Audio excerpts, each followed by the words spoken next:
ensemble. Ça fait des années que je n'étais pas ici. Merci à Pasteur Luconia pour l'invitation. Merci à tous. Et Granby, dans mon esprit, je pense la dernière fois, une petite église, mais remplie de vie. Je découvre beaucoup de personnes, je découvre des enfants, des adolescents, la belle musique, une bonne organisation du culte, l'église en bon état. Et je dis, Seigneur, merci pour cette église à Granby. Et je sais que chacun d'entre vous, vous avez votre cœur ici, votre contribution, qui fait en sorte que cette église est vivante, c'est une lumière ici, à Granby. Et je prie pour qu'elle puisse continuer à éclairer et à partager dans ces moments que nous vivons, dans ces temps très, très intéressants que nous vivons. La lumière de Jésus, l'espoir de Jésus, le retour de Jésus et l'amour de Dieu, notre Père.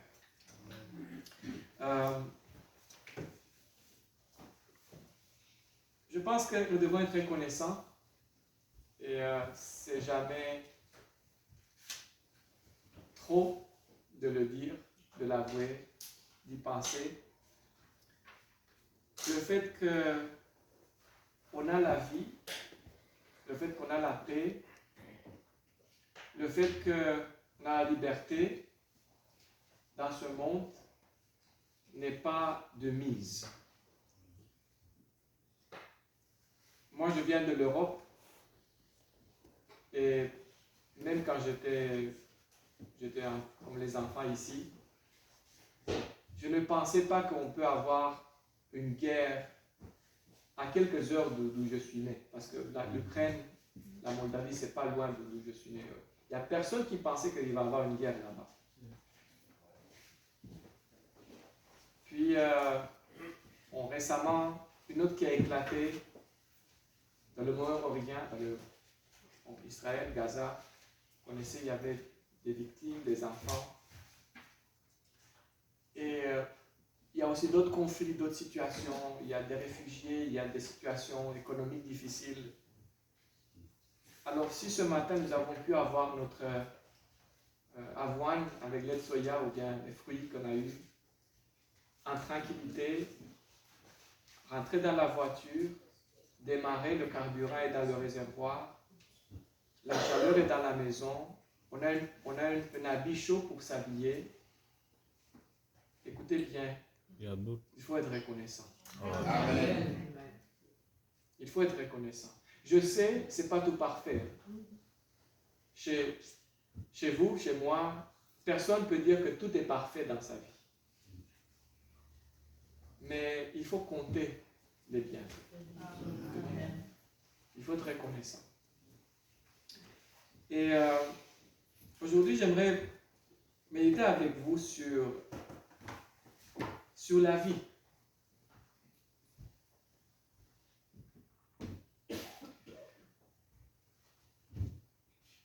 Selon vous, qu'est-ce que ça prend pour être heureux dans la vie? Comment est-ce que la vie doit être pour être heureux?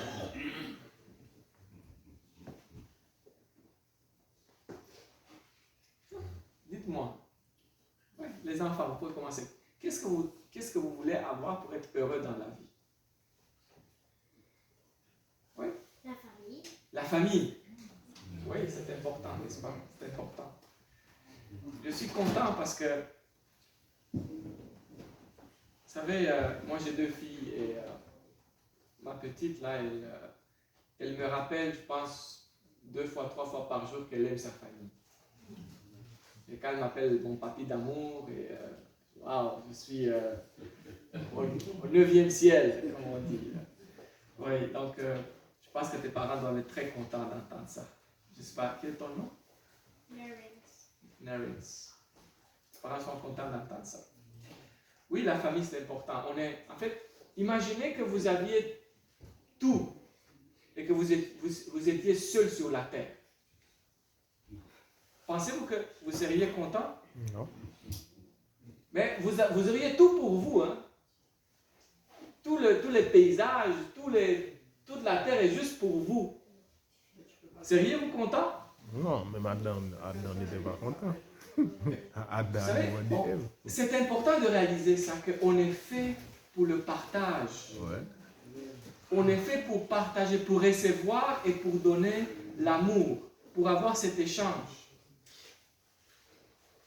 Et c'est dommage que des fois, on n'a pas assez de place les uns des autres dans certains contextes. Et puis on se tue pour un morceau de terre ou pour je ne sais pas quoi. Et ça, en oubliant qu'en fait, si on serait seul, on serait malheureux. Beaucoup plus malheureux. Donc, la famille est importante. Est-ce qu'il y a d'autres choses? Parlons aussi des choses de base là. Est-ce que la santé est importante pour être heureux? Imaginez si, on peut avoir tout, mais si on n'a pas la santé, l'eau. Ok. Est-ce que pour qu'une vie soit parce que je me réfère au texte qu'on vient de lire, merci pour le texte, Jésus a dit, je suis venu pour que les brebis aient la vie, et la vie en abondance. Abondance. Qu'est-ce que ça veut dire vie en abondance? Donc on a dit les relations, ça fait partie de vie en abondance. On a dit il y a les moyens pour entretenir la vie physique, l'eau, la nourriture. Oui. Quoi d'autre? La santé. Avoir les nécessaires. Oui, c'est important. On ne peut pas dire que les choses, les matériels ne sont pas importants. Ils sont importants. Imaginez qu'on n'avait pas d'habits pour s'habiller, une maison, un lit pour dormir, sont importants. Mais de l'autre côté, je dis aussi, mais on ne peut pas dormir dans 2 lits. On n'a pas besoin de plus de lits. Même là, on n'a pas 2 bouches pour manger. Mais il faut avoir cette nourriture pour nourrir notre corps, la sécurité, le confort. Est-ce que c'est assez? Non. Quoi encore? Oui, vas-y. Oui, des fruits. Moi, j'aime les fruits beaucoup. Hein. C'est mon déjeuner préféré, l'avoine, Canadian oatmeal, avec des fruits. Oui. Est-ce que la vie aussi doit être longue pour que ça soit en abondance? Est-ce que ça veut dire longue? Combien? Est-ce que 60 c'est assez? 120 ans. 120 c'est assez? Et à 120 vous avez dit que c'est assez? Moi j'aimerais avoir un peu plus que 120. Combien c'est assez au niveau de la longueur de la vie? 1000. C'est jamais assez. Abondance, ça veut dire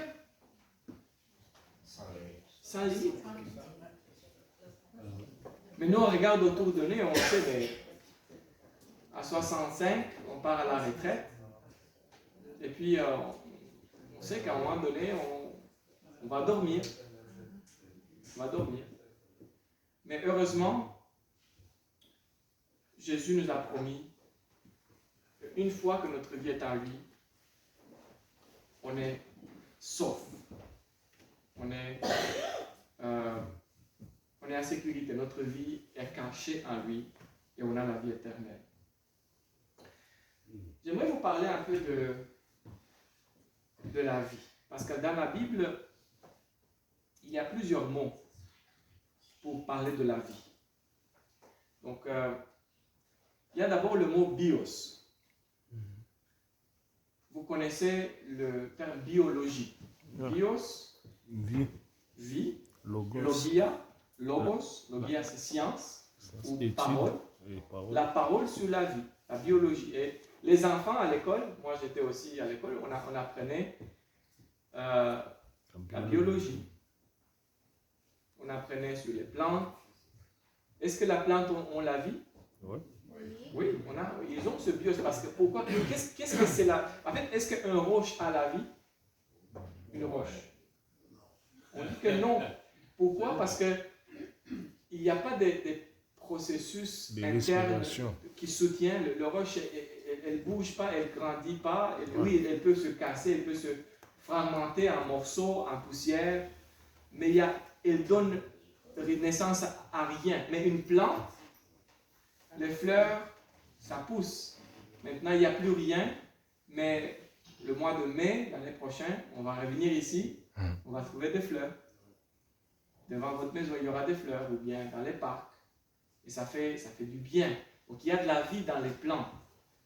Il y a de la vie dans les animaux. Et ça, c'est bio. Ça, c'est la vie biologique. Biologie, c'est...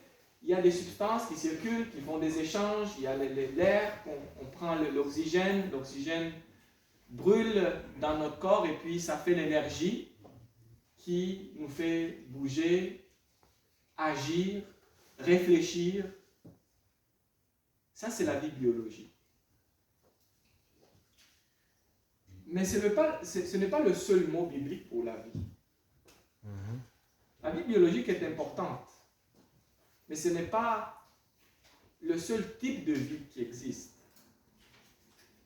Il y a l'autre mot qui est le mot psyché. Psyché, on a aussi un autre mot qui vient d'ici, c'est la psychologie. Psyché, vie, logos, science ou parole, la parole sur la vie. Mais quand on parle de la psychologie c'est quoi? La base.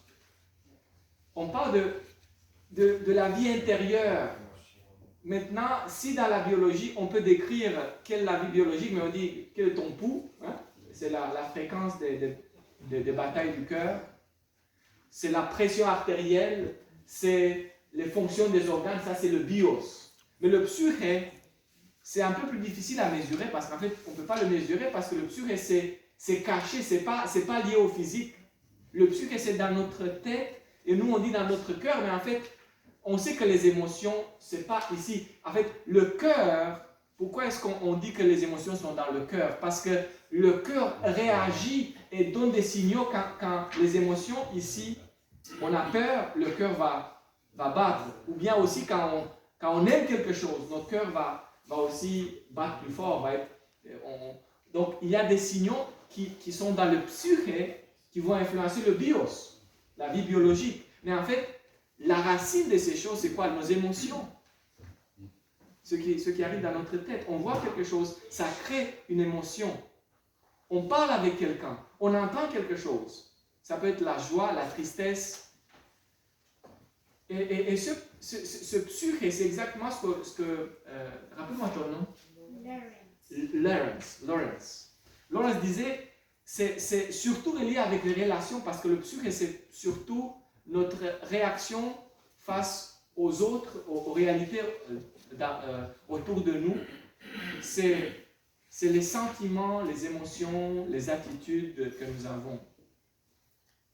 Et ça, c'est aussi important parce que imaginez, juste pour voir la différence, je vais faire une petite... hier, je suis parti à la répétition de chorale le soir et puis mon épouse, j'aime mon épouse parce qu'elle toujours elle dit mais il faut partir plus tôt. Moi je suis toujours, je vais partir, bon je sais que ça prend 30 minutes, je vais partir 35 minutes avant. Mais elle dit non, parce que c'est peu qu'il y a quelque chose et comme ça on se complète dans la vie. Moi je suis reconnaissant pour mon épouse. Et puis on est parti plus tôt et quand on sortait sur la 10, je voyais la file des rouges, les lampes arrière des voitures. J'ai dit, oh, on a pris Carignan pour sortir et on a contourné l'embouteillage et on est arrivé à temps. Et puis, en passant vers le pont Champlain, il y a 2 ambulances qui passent. Et je disais, c'est probablement l'accident qui était, parce que je voyais la police, les lumières de police, on les voyait. C'est l'accident. Et tu penses toujours, hein, une ambulance, il y a quelqu'un qui lutte pour sa vie peut-être. Quelqu'un qui a été frappé, blessé, et qui est dans une ambulance. Et des fois, on arrive à l'hôpital, et à l'hôpital, on arrive, et les personnes étaient inconscientes. Mais on le met sur un lit d'hôpital, on lui met des choses dans les veines, on le nourrit, on lui met l'oxygène pour que ça fonctionne, parce que peut-être ses poumons ne sont pas capables de respirer, donc on l'intube. Et puis on le voit sur un lit, il est couché. Il est couché. On serre sa main, rien. Est-ce qu'il a la vie? Oui. Il a bios. Hein. Le bios, c'est là. Le sang coule. Les poumons sont aidés avec l'aide. Le cœur bat. Mais psyché, il ne peut pas répondre. Il ne peut pas être joyeux. Il ne peut pas être triste. Il ne peut pas parler. Il ne peut pas sentir. Il ne peut pas. Vous voyez, donc on a la vie, mais notre vie est minime. On a perdu une dimension de notre vie, une dimension importante en fait. Parce qu'imaginez, on peut dire on est en vie, mais est-ce que vous aimeriez être en vie et puis être sur un lit couché, et puis ne rien entendre, et ne rien faire, et ne pouvoir écouter la musique, et parler avec les gens, et embrasser vos enfants, ou les gens qui vous sont chers? C'est légumes. Oui, c'est vrai, on dit ça, c'est un peu comme, c'est bios, parce que pourquoi? Légumes à la bios, et on a aussi le bios, mais est-ce que c'est assez pour être en abondance? Non. C'est pour ça qu'il faut apprécier la capacité de relationner, de parler, d'échanger, de chanter, d'écouter. C'est notre croissance. En fait, notre croissance, on a une croissance bios. Hein. On est petit, et puis on devient plus grand. On mange beaucoup de fruits, on boit de l'eau, on devient grand et fort. Hein. Ça, c'est bios, le corps. Mais est-ce que, des fois aussi, on peut avoir des personnes qui sont grandes, mais ils ne sont pas grandis à l'intérieur. Ça, c'est aussi un problème, quelque part. Parce que si on est toujours enfant, on n'a pas appris de prendre des décisions, d'être responsable. Même si on est grand et fort, ça ne sert pas à grand-chose. Donc, on a besoin de bios, on a besoin de psyché. N'est-ce pas? Mais il y a dans la Bible un troisième mot pour la vie. Et ce mot, c'est le mot Zoé. Zoé, d'ici vient la zoologie. Zoologie, en fait, quand on va au jardin zoologique, Zoé, vie, logos, science, parole, la science sur la vie, la zoologie. Et je me rappelle pourquoi est-ce qu'on appelle la jardin zoologique? Parce que dans les manuels scolaires, en fait, dans les sciences scolaires, la zoologie était la science sur les animaux. Et puis on dit, mais on va à la jardin zoologique parce que là, on va voir tous les animaux, et les animaux ont la vie. Comme nous, ils ont aussi la vie. Alors, on va les voir. Mais bibliquement, la connotation du zoé n'est pas vraiment la vie des animaux. Parce que les animaux ont bios et psyché. Ils ont des réactions.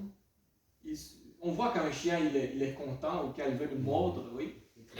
Mais je pense qu'on est tous d'accord que c'est beaucoup moins complexe que la capacité d'une personne qui peut faire beaucoup plus qu'un chien ou un chat.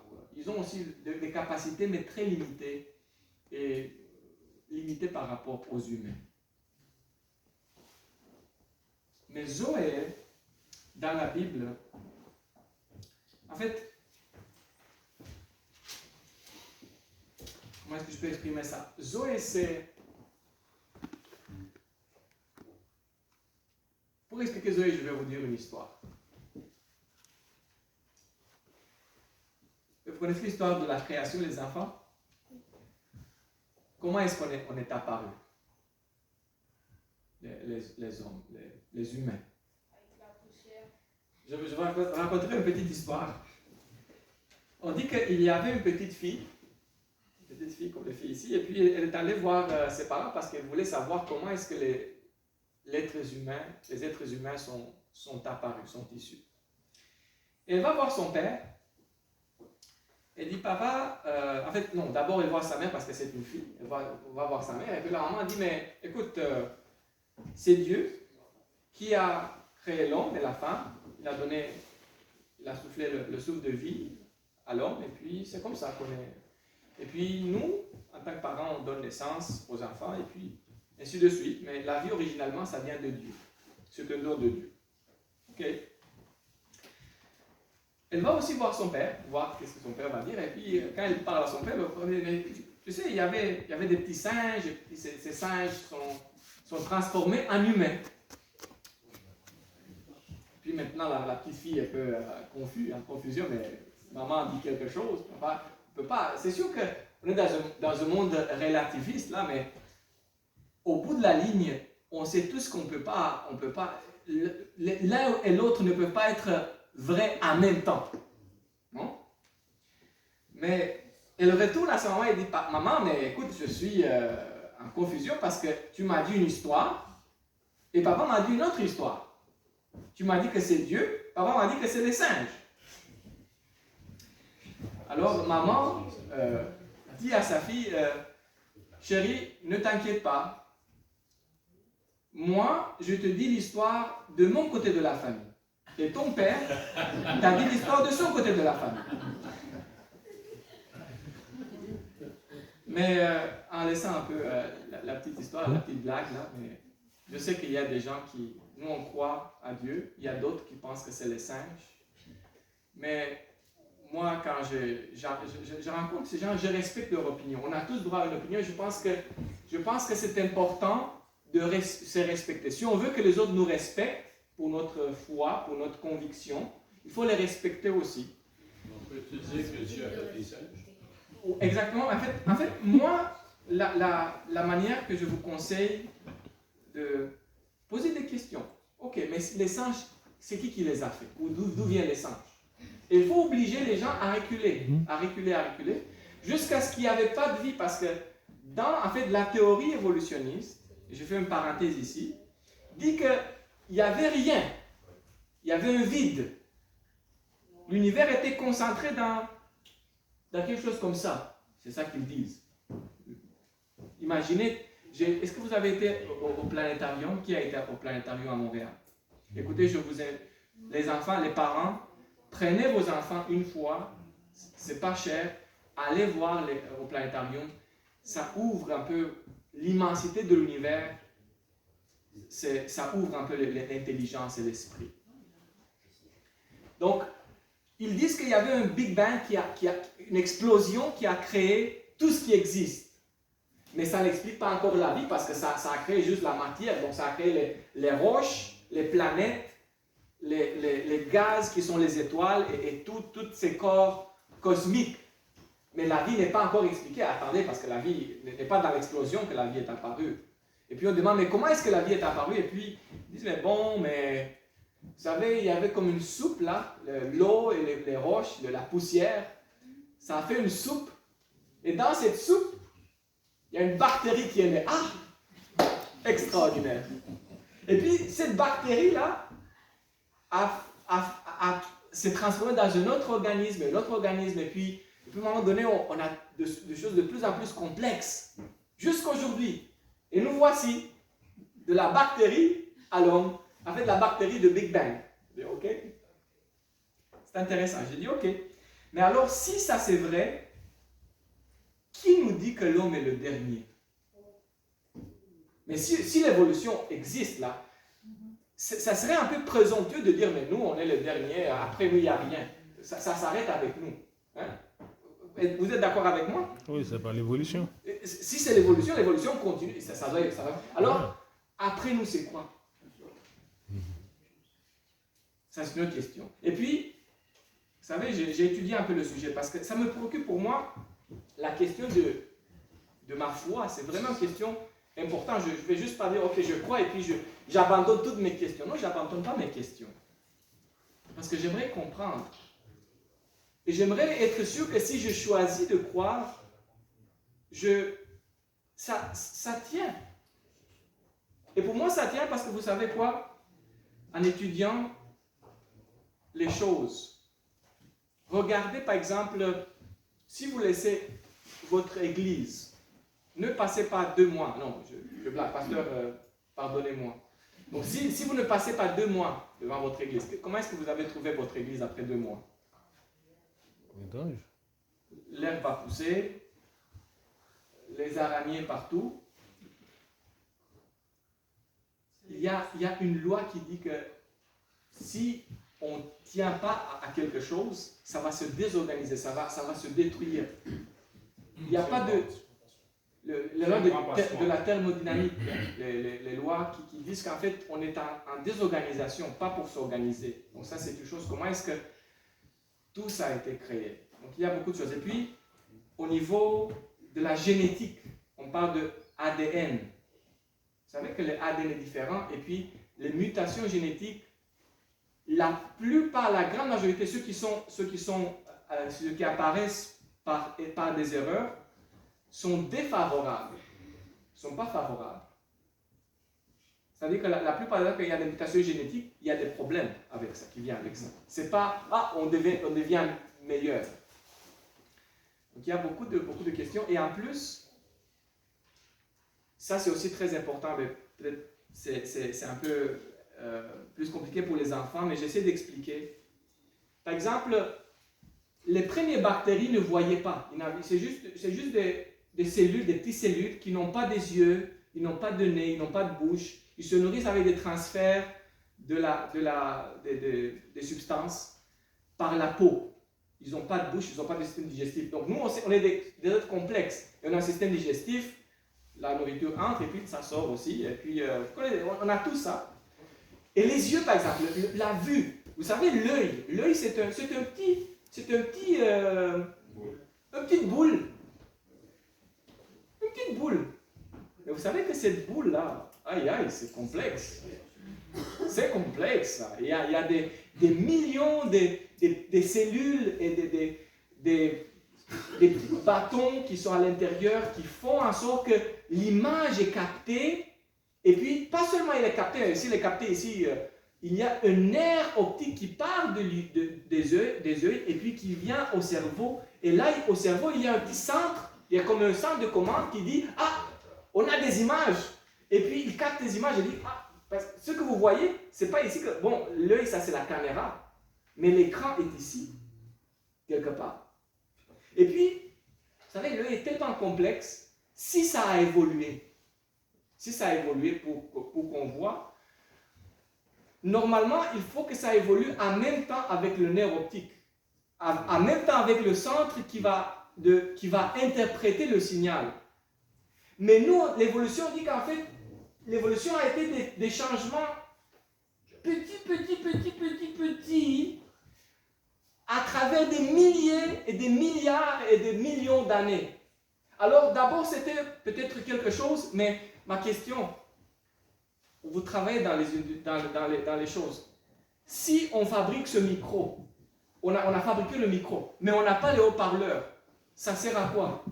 Vous comprenez? Donc, on doit fabriquer et le micro et le haut-parleur en même temps. On ne peut pas attendre, dire, ok, je fais le micro aujourd'hui, et dans 1 million d'ans, je vais fabriquer le... Pourquoi est-ce que je fais ça?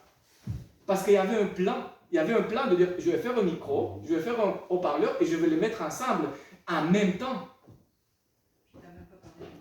Et je n'ai pas même pas arrêté. Merci, Lydia, merci. Donc, vous comprenez d'où je viens. Il y a un design, il y a un plan, il y a un projet. Et on ne peut pas dire que ce projet, ça a explosé tout simplement, et puis tout était, j'ai jeté ça, et puis voilà, la table est bien arrangée. C'est comme, il y avait quelqu'un qui disait, c'est quand tu prends, est-ce que vous savez, les montres, les Russes qui font des montres très, très bonne qualité, et puis aussi les Japonais, et mécaniques, hein, pas les Suisses aussi. Et puis on prend les morceaux, vous savez, les petits morceaux de la montre, et puis on les jette en l'air, et puis quand ça tombe montre. Waouh! Essayez ça. Essayez ça 1 million de fois, 2 millions, 3 millions, 1 milliard de fois, jusqu'à ce que vous ayez des jours de Dieu. Ça n'arrivera pas. C'est ça, la chance. Que tout ce qui est autour de nous, ça s'accorde pour permettre la vie. Imaginez que la température sur la Terre était plus haute ou plus basse. La vie, bon, peut-être que ça monte, ça va descendre, mais les moyennes actuelles permettent que la vie existe. Et beaucoup de petites choses qui doivent concorder ensemble pour permettre la vie. Je fais une grosse parenthèse, mais juste pour dire, la vie. Moi, je pose des questions aux gens. Bon, ok, vous avez le droit de croire, comme moi j'ai le droit de croire à tout ce que... Mais est-ce que ça fait du sens pour vous? Si ça fait du sens, c'est correct. C'est votre choix. Mais pour moi, ça ne fait pas de sens. C'est ça mon discours. Ça ne fait pas de sens. C'est pour cela que je crois à un Dieu créateur. Je crois à un Dieu tout-puissant. Parce que je n'ai pas besoin, s'il y a un Dieu tout-puissant, je n'ai pas besoin d'expliquer rien. Parce qu'il est tout-puissant. Et puis ça cadre avec ce que je vois. Toute cette intelligence, ce plan, ce design, ça donne l'idée de quelqu'un qui est vraiment beaucoup plus intelligent que nous tous. Maintenant, on revient à l'histoire de la Genèse. Qu'est-ce que Dieu a dit à Adam et Ève quand ils étaient dans le jardin après la création? Qu'est-ce qu'il a dit? Vous pouvez manger, qui a parlé des fruits, hein? On a un petit garçon qui a parlé de fruits. Vous pouvez manger de tous les arbres, sauf un. Il a dit, celui-ci, non. Les autres, oui. Et j'aimerais vous dire, c'est bien que Dieu a choisi, elle a créé beaucoup d'arbres. Parce que, imaginez manger juste des bananes toute la vie. Là. Moi, j'aime les bananes. Je mange chaque semaine, je les aime. Mais je pense que j'aime aussi les framboises, et les pommes, et les mangues, et les avocats, et toutes les autres choses. Hein. Il y a beaucoup de choses qui sont bonnes. Et puis, Dieu a créé beaucoup de choses pour nous, une diversité, pour notre plaisir. Mais il a dit, ça, interdit. Allez pas là-bas. Et qu'est-ce qu'il a dit? Le jour quand vous mangerez, qu'est-ce qui va arriver? Vous allez mourir. Donc, si vous mangez, ici c'est la vie, ici c'est la mort. Maintenant, vous connaissez l'histoire, on va faire court.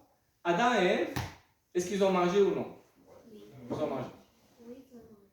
Question, est-ce qu'ils sont morts? Hein? Pas tout de suite. Ah, pas tout de suite. Ok. Mais maintenant, on va voir si on a appris quelque chose aujourd'hui. Ils ont mangé. Est-ce que le bios était là? Oui. Le bios a continué. Est-ce que le psure était là? Oui. Parce qu'ils avaient peur. Ils se sont cachés. Ils avaient les sentiments et le psure était là. En fait, moi, je postule que ce qu'ils ont perdu, en fait, la première vie qu'ils ont perdue, c'était Zoé. Parce que Zoé, c'est la vie plénière, la vie avec Dieu. La vie qui est cachée en Dieu. Et ça, c'est la vie qu'on a perdue en Éden. Et puis, Dieu nous a donné une grâce, et il donne à tout le monde le bios et le psuché. En fait, quand on est né avec bios, oui, on bouge, le médecin va dire, oh, il a crié, c'est bon, il est bon, 10. Oui.